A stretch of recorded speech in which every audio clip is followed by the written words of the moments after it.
সুশীলজের এই ভিডিওটা করার পর আমাকে তো সবাই পাগল বানায় ফেলছে।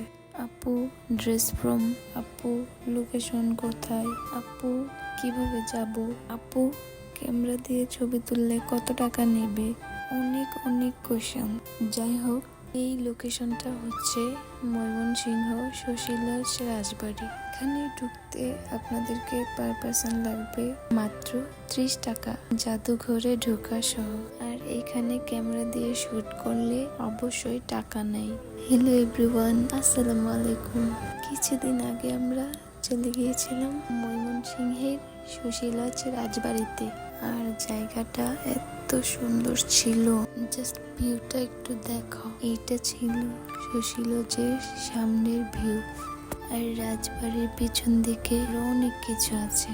আর এই রাজবাড়ির ভেতরে হচ্ছে জাদুঘর। আর এই সুশীলজের মাঝে আমার যে জিনিসটা সবচেয়ে বেশি ভালো লাগে এটা হচ্ছে পুকুর ঘাট। এই জায়গাটা আমার কাছে অনেক অনেক ভালো লাগে। আর এই তো সুশীলজের সবচেয়ে পছন্দের জায়গা। এই পুকুর ঘাটে আমরা চলে আসলাম। রাজার বাড়ি বলে কথা, পুকুর ঘাটেও দোতলা করে রাখছে। আর আয়াতের পরা এই রেডি শাড়িটা নিয়েছিলাম ফেসবুক পেজ বেবি কালেকশন থেকে। এই শাড়ির সাথে রেডি ব্লাউজও থাকবে। আর এটার প্রাইস ছিল মাত্র 1200 টাকা। শাড়িটা অর্ডার দেওয়ার 3 দিনের মধ্যেই পেয়েছিলাম এটা। তো যারা যারা নিতে চাও তারা তাদের ফেসবুক পেজে নক দিতে পারো।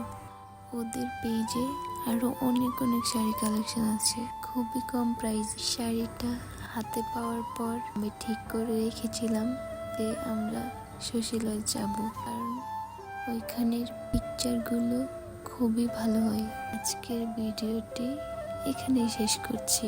আশা করছি আপনাদের কাছে ভিডিওটি ভালো লেগেছে। ভালো লাগলে অবশ্যই লাইক এন্ড ফলো করতে ভুলবেন না। সবাইকে আল্লাহ হাফেজ।